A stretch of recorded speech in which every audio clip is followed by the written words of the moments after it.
طيب، هو ايه اللي خلى عمرو دياب بيتحول من كده ما قدرتش انساك والليالي لكده؟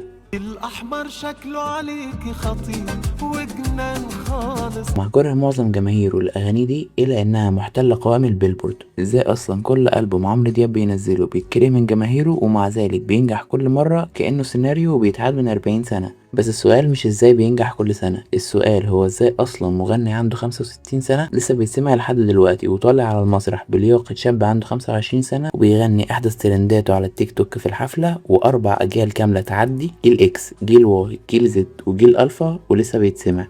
الكاسيت اختفى والسي دي مات والتلفزيون اتنسى ومئات المطربين اللي كانوا مكسرين الدنيا في التسعينات اختفوا واتدفنوا في أرشيف النوستالجيا إلا مغني واحد بس.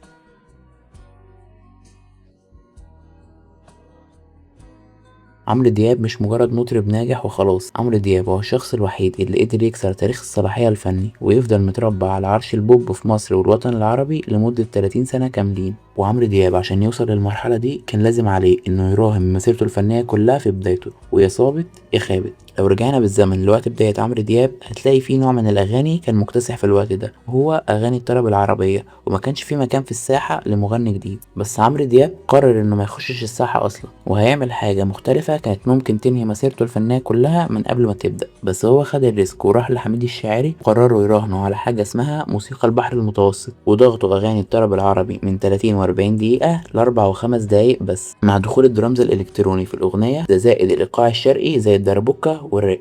وأكبر النقاد في التمانينات هجمته بشراسة، وبالنسبة للناس ده غناء شبابي هابط وموضة هتختفي كمان سنتين. بس مراهنة عمرو دياب كسبت وتم كسر الطرب العربي الأصيل وتبديله بأغاني الإيقاع السريع اللي الشباب لقوا فيها نفسهم من غير ما يقعدوا يستنوا ربع ساعة بيسمعوا مزيكا. الأغاني اللي مكانتش عاجبة 90% من الجمهور بقت هي الأغاني المكتسحة السوق بعد ما شركات الإنتاج بدأت تدفع فيها فلوسها وتبطل تتكفل بالأغاني الطربية القديمة. بس مع بداية التسعينات محدش كان بيعرف يعمل اللي عمرو دياب بيعمله، ومعظم مغنيين الوقت ده كانوا بيكرروا نفسهم. ده نفس الوقت اللي عمرو دياب قدر يعمل فيه صوت مش بيقدم وفضل يتسمع لحد دلوقتي. طب ازاي عمل كده؟ في سنة 96 لما أغنية حبيبي يا نور العين نجحت نجاح ساحق، نجاحها ده ما كانش صدفة أو حظ. عمرو دياب سافر أوروبا وجاب أطقم هندسة صوت ومكساج من أسبانيا وإنجلترا عشان يعمل الأغنية دي.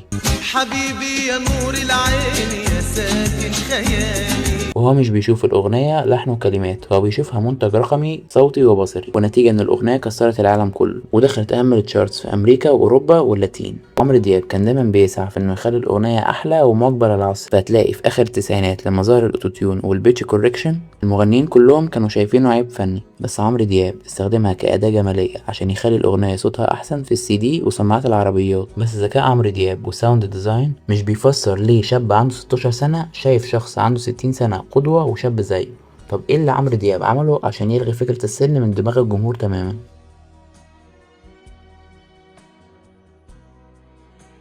عقل الإنسان متبرمج على ربط العمر بالمظهر، فانت لما بتشوف مطرب كبير في السن عقلك الباطن بيحطه في زاوية النوستالجيا والذكريات، بتسمعه وتحس بحنين الماضي بس مستحيل تشوفه بيعبر عن حاضرك أو مستقبلك، ودي مشكلة دايما موجودة في الفن.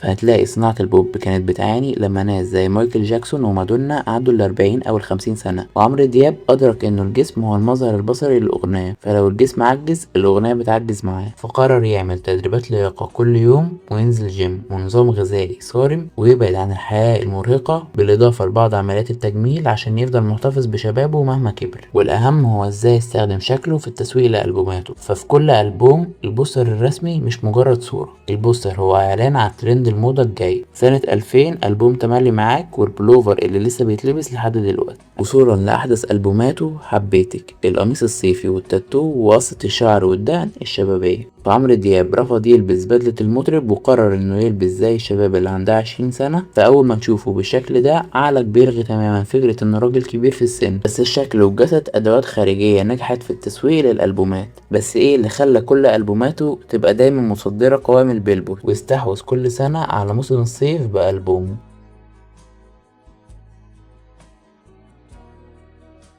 الأغنية هي رأس مالك والموسم هو الميدان، فلو راهنت بالأغنية الغلط في الموسم الغلط هنا انت رأس مالك كله انهار. وعمرو دياب عمل حاجة عبقرية في السوق، وهي انه ربط اسمه وظهوره بفصل واحد في السنة وهو فصل الصيف، فهتلاقيه في بداية شهر يونيو ويوليو بينزل بالسنجلات والألبوم، ودي حاجة مطربين البوب بدأت تقلدها بعد ما هو عملها. زي توليت، فهتلاقي ربط نزول ألبومه وظهوره بشهر 8 ومش بيظهر طول السنة غير بسيط. وتاني حاجة عمرو دياب عملها هي التنوع، فهتلاقي الألبوم بتاعه مش شبه بعض وكل أغنية بحالة معينة، ففي اللي بيرقص وفي الحزين وفي الرومانسي وفي أغاني النايت كلابس. ده غير اختيار عمرو دياب الصارم لأغانيه، فلو عمل أغنية وتعب عليها وصرف عليها ملايين وقبل ما ينزل حس إنها مش ماشية مع السوق أو مش هتكسر الدنيا، هيمسحها على طول أو هيبيعها لمطرب تاني. بس احتكار عمرو دياب للسوق مش كافي إنه يخلي أغانيه تلزق في دماغك، فليه أغاني عمرو دياب بالذات هي أكتر أغاني بتعلق مع الناس. والعلماء لما حللوا أكتر الأغاني انتشارا في العالم لاحظوا 3 حاجات مشتركة بين كل الأغاني دي. 1. إيقاع البي بي إم. معظم أغاني عمرو دياب الناجحة زي نور العين، عاشق بقالي سنين ولا غيرك في بالي، قمرين، والله ما كان على بالي يا هوا، ده لو اتساب، ده لو اتساب ده انا يجيلي تعب اعصاب. أماكن السهر، في اماكن السهر انا قمر طلع واتشهر. بتلعب في رينج إيقاعي متحدد بالملي ما بين 115 128 بي بي ام. 2. مايكرو ميلوديك سيمبليسيتي. عمرو دياب بيختار ألحان قايمة على جمل قصيرة جدا وسهلة الحفظ من أول مرة تسمعها وفيها تكرار اسمه كولن ريسبون. المغني بيقول جملة والآلات أو الكورال بيردوا عليه بنفس الإيقاع. 3. comfortable vocal register.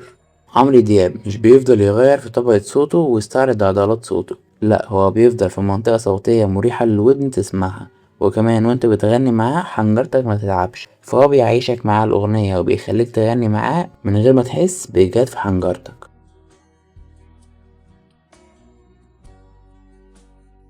دلوقتي بعد ما فككتلك كل حاجة عمرو دياب بيعملها وبسببها وصل لمكانته، نرجع للسؤال الأساسي وهو ايه اللي وصل لعمرو دياب انه يعمل ألبومات الناس بتقول عليها انه كلماتها هابطة جدا بالنسبة لفنان زيه؟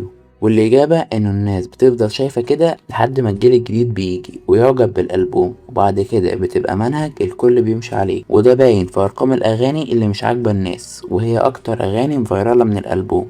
ودي اكتر حاجة وصلت عمرو دياب انه يبقى رمز خالد في صناعة الموسيقى مش بيموت، وانه بيرفض النوستالجيا. ده بيغير توزيع الاغنية لما بيغنيها في الحفلات عشان يحسسك انها جديدة.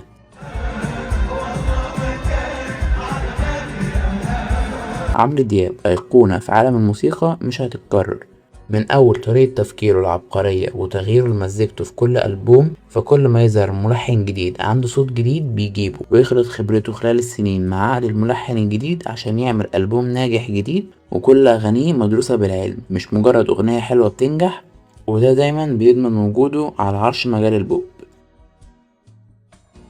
وبس، لو المحتوى عجبك متنساش تعمل لايك وكومنت تقولي رأيك فيه وسبسكرايب عشان انزل محتوى اجمد الفترة الجاية.